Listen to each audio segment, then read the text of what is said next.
Olá, meus queridos, mais um Estudo com Deus começando por aqui. Feliz demais de ter você aqui comigo. E hoje nós vamos continuar a leitura desse livro maravilhoso, 1 Coríntios. Como eu já disse no outro vídeo, eu amo esse livro. É um livro, uma carta que nos confronta, que nos ensina, que nos transforma. Pelo fato de ter muitas coisas ali que nos confrontam, aquilo vai nos transformando. Não é possível você ler 1 Coríntios, 2 Coríntios e alguns outros livros aqui da Bíblia e não ser impactado e aquilo transformar a sua vida. Então, eu gosto muito, feliz de ter você aqui comigo, espero que você esteja gostando. E agora, eu te convido a abrir sua Bíblia em 1 Coríntios, capítulo 3, versículo 1, para que a gente possa continuar aqui a nossa leitura de hoje. Amém? Mas antes de tudo, vamos convidar o nosso amado Espírito Santo, aquele que sempre nos ajuda, nos ensina todas as coisas, o nosso professor. Feche seus olhos. Senhor Jesus, te agradeço por mais um dia aqui na sua presença. Coloca a minha vida, a vida daquele que está assistindo esse vídeo neste momento diante de ti. E peço, Senhor, que o Senhor nos capacite para ler a tua palavra. Desça sobre nós o Espírito da revelação e da sabedoria do Senhor, onde somos capacitados, Senhor, para entender e compreender a tua palavra. Nos ajuda a ver além das letras, Senhor. Ô Espírito Santo de Deus, nosso professor, ensinador, nosso consolador, amigo, nos ensina, nos discipule através da palavra.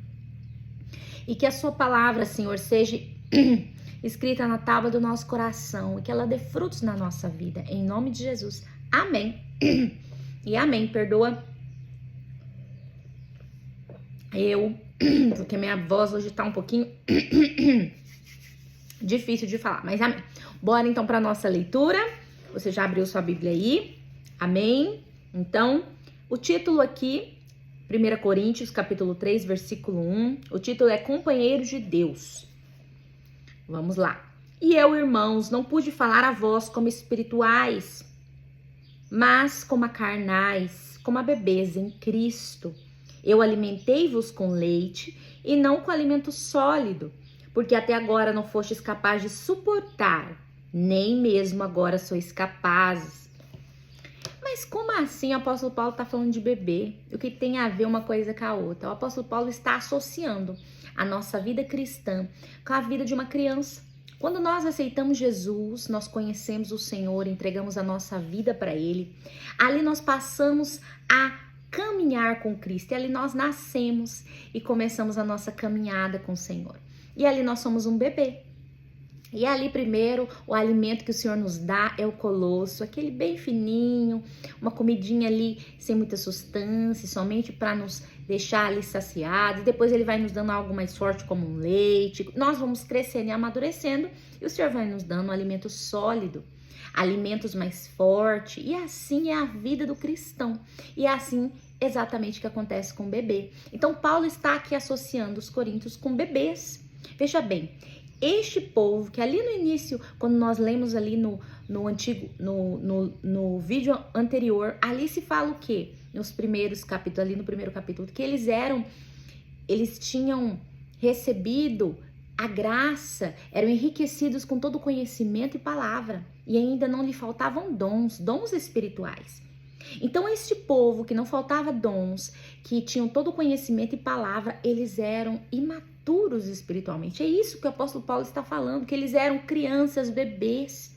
Então, significa que podemos ter dons espirituais, ter conhecimento da palavra e ainda ser imaturos na presença de Deus. Podemos ainda ser bebês e não adultos, onde podemos receber alimento sólido do Senhor, alimentos mais profundos do Senhor. Então, aqui ele fala que eles não eram capazes de suportar alimentos mais fortes. Porque quando a gente é bebê ainda diante do Senhor, depende daquilo que nos trago, aquilo nos entala, como entala um bebê. Aquilo não desce, aquilo nos faz vomitar, aquilo nos traz mal. Por isso que existe um tempo para todas as coisas na nossa vida e é necessário que a gente vá amadurecendo e crescendo espiritualmente. Amém? Continuando aqui no versículo 3.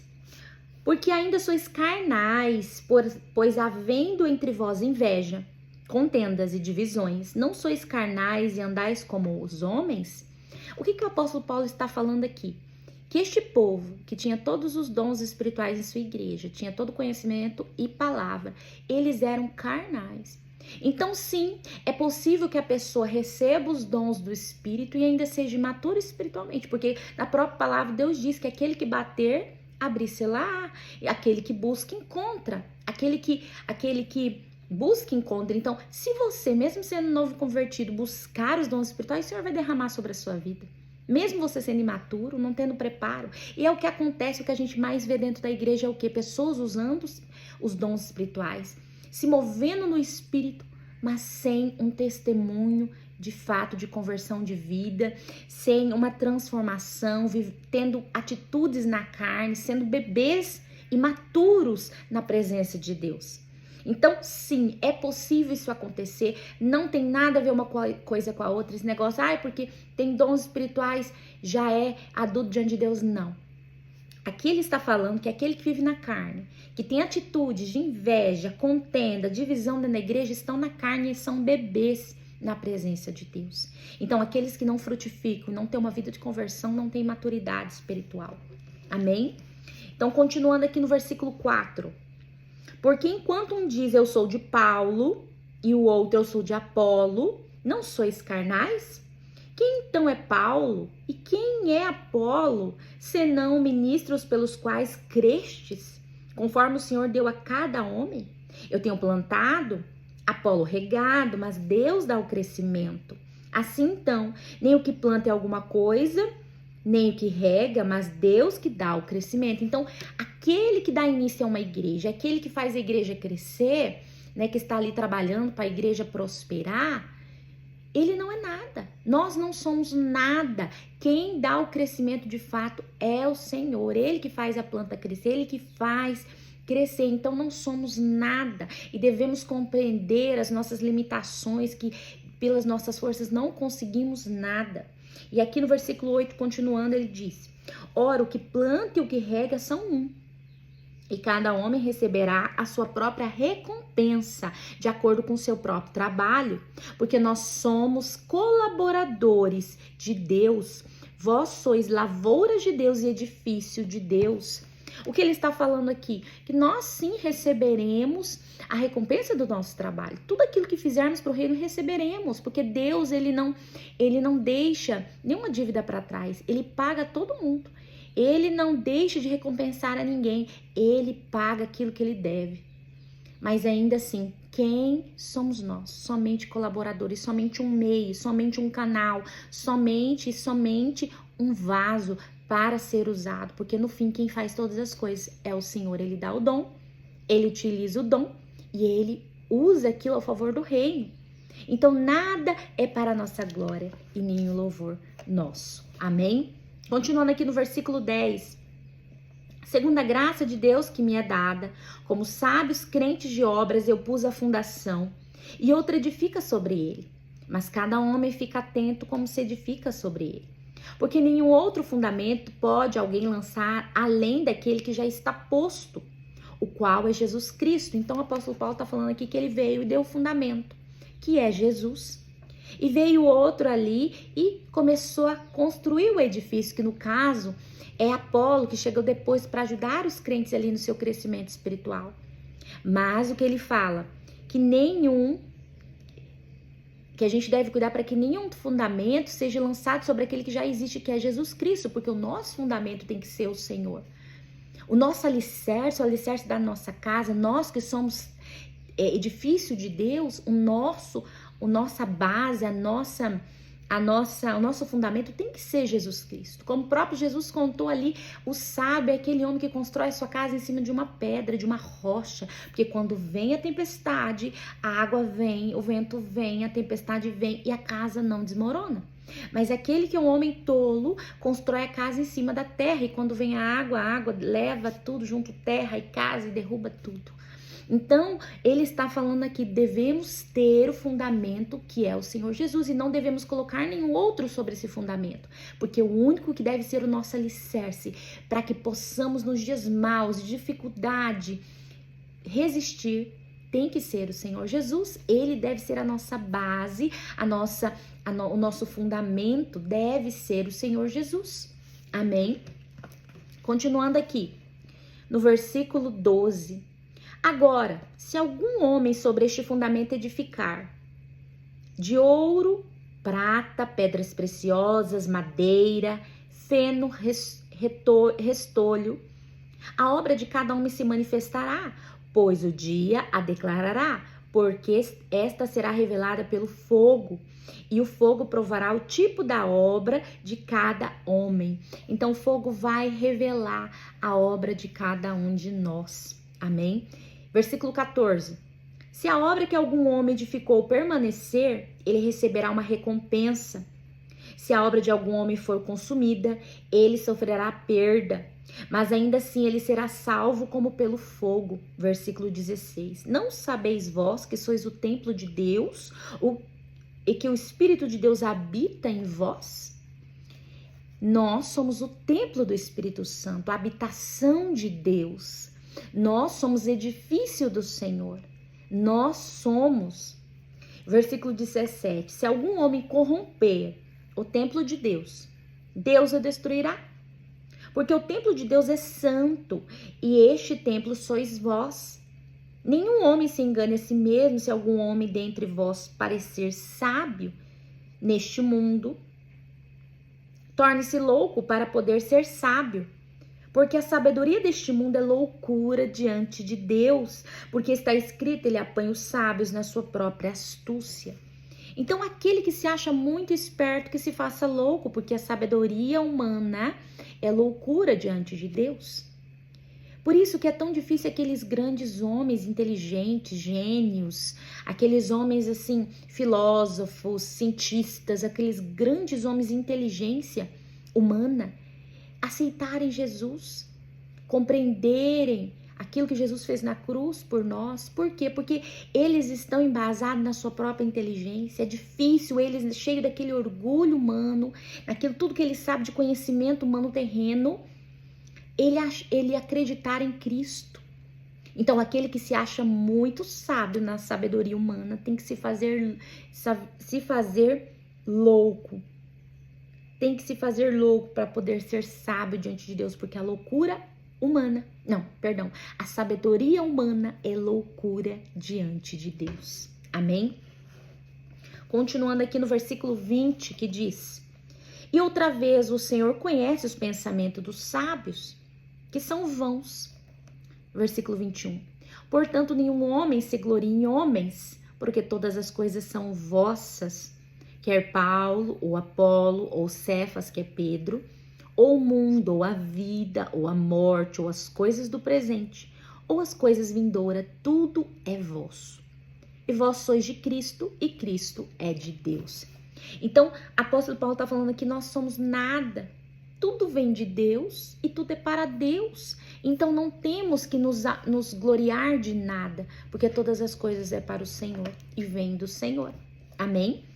Vamos agora para o capítulo 4, versículo 1, que tem como título o Ministério dos Apóstolos, que diz: que os homens nos considerem como ministros de Cristo e mordomos dos mistérios de Deus. Além disso, é requerido dos administradores que cada homem seja achado fiel. Versículo 3. Mas para mim é uma coisa muito pequena que eu seja julgado por vós, ou pelo julgamento do homem. Nem eu tampouco a mim mesmo me julgo, pois eu em nada me sinto culpado, contudo eu não me sinto justificado por isso, porque aquele que me julga é o Senhor. Portanto, nada julgueis antes do tempo, até que o Senhor venha, o qual também trará à luz as coisas ocultas das trevas e manifestará os desígnios dos corações. E então todo homem receberá de Deus o louvor. Então Paulo está falando aqui que ele vê como pouco ser julgado por alguém e nem ele mesmo se julga.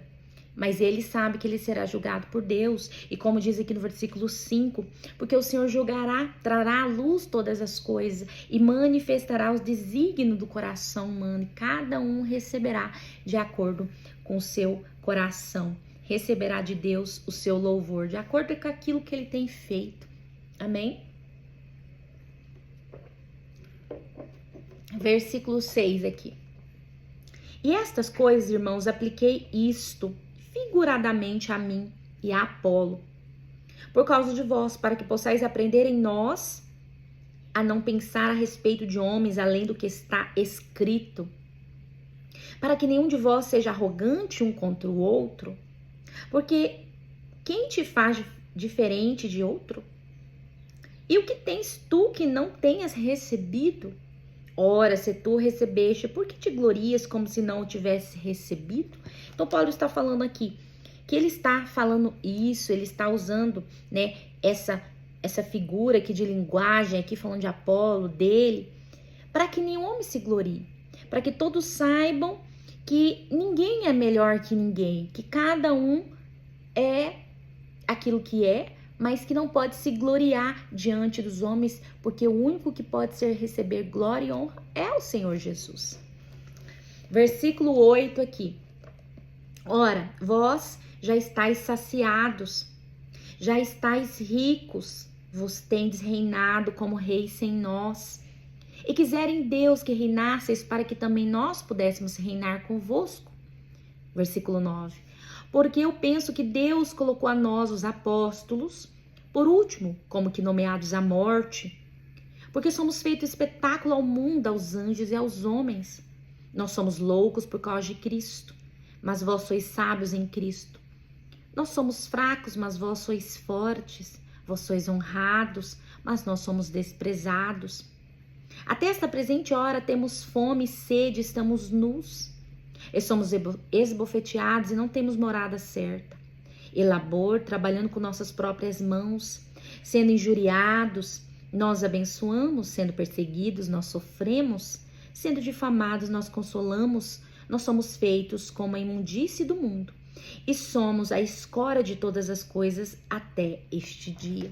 O que o apóstolo Paulo está falando aqui? Ele está contando, relatando aquilo que ele vive, aquilo que os apóstolos passam, sofrimentos, dificuldades, que não é algo fácil. E nós hoje estamos vivendo o tempo do evangelho da prosperidade, onde o crente não pode sofrer, onde o crente não pode ser pobre, onde o crente tem que ter só 1000 maravilhas da sua vida e viver em flores.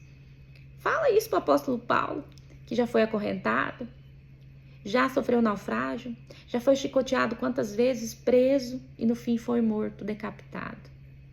Passou fome, sede, não tinha roupa. No final da sua vida ele não tinha nenhuma capa para se proteger do frio. E nós querendo viver uma vida boa, somente boa.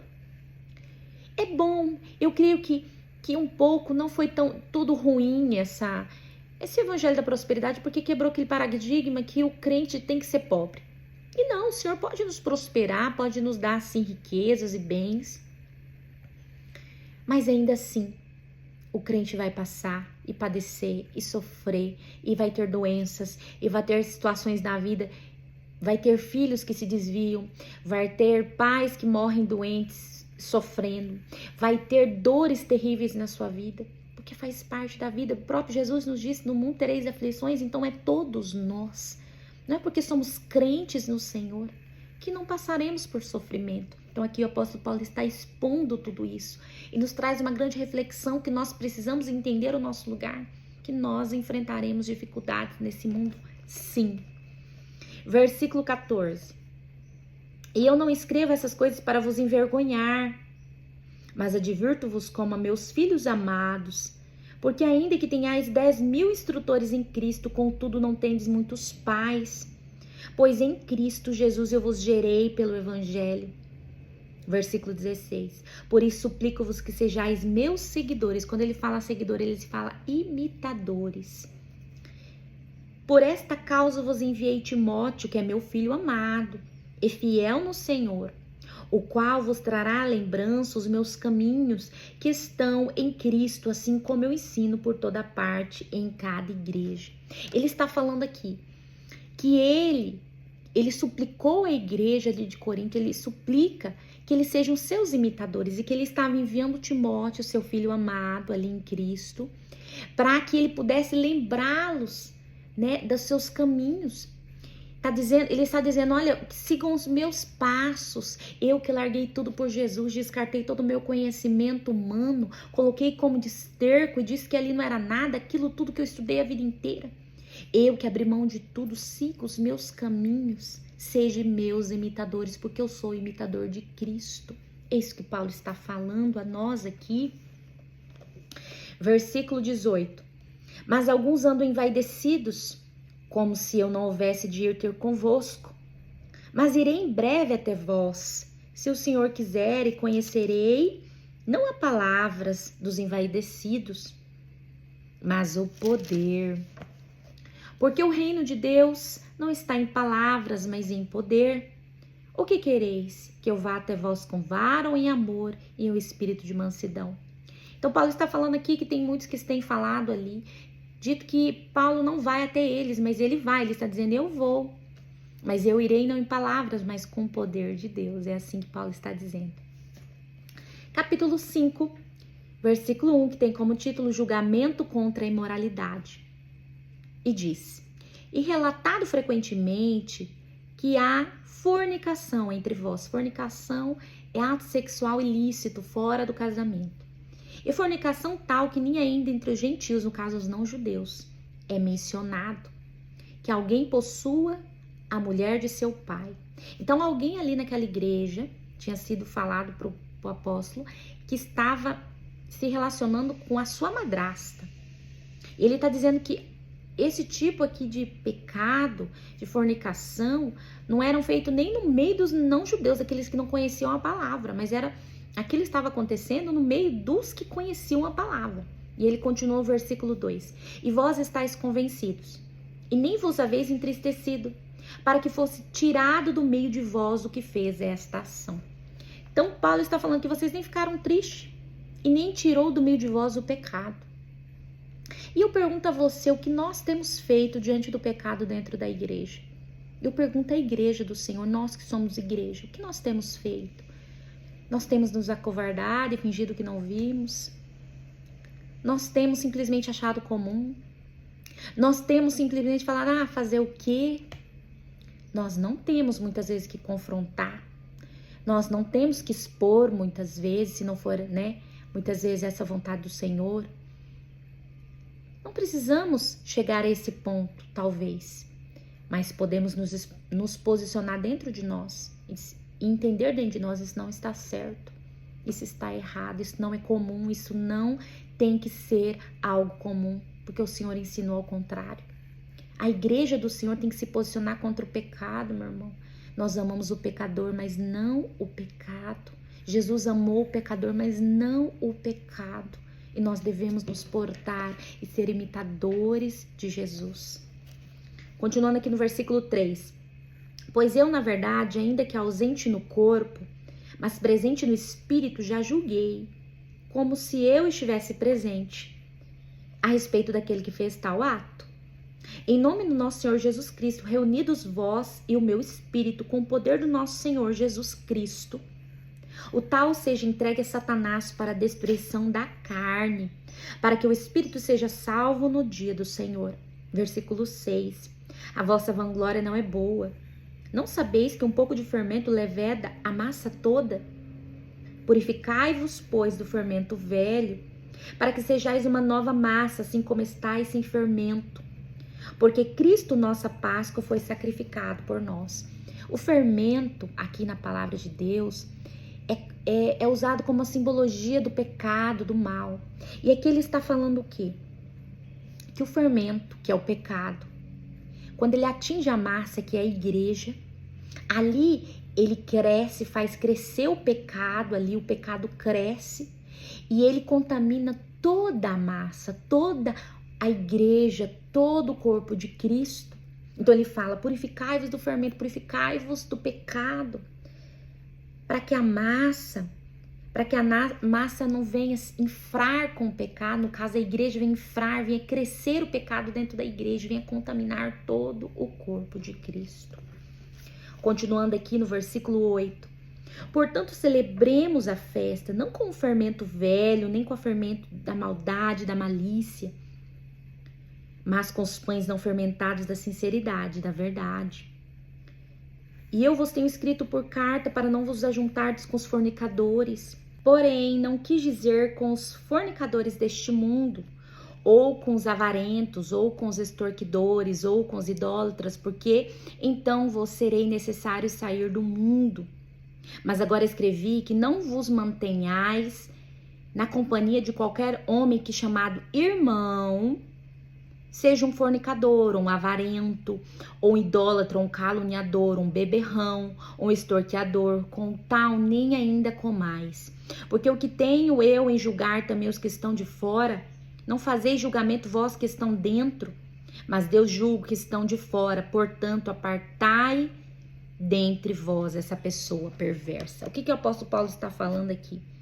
Que quando ele falou para você, ele falou assim, quando eu disse aqui no versículo 9, quando eu os escrevi dizendo para se apartar, né, com fornicadores, não se ajuntar com os fornicadores, eu não estava dizendo com aqueles que estão no mundo. Porque se nós, que somos da igreja, vivermos dentro de uma bolha, como nós vamos evangelizar?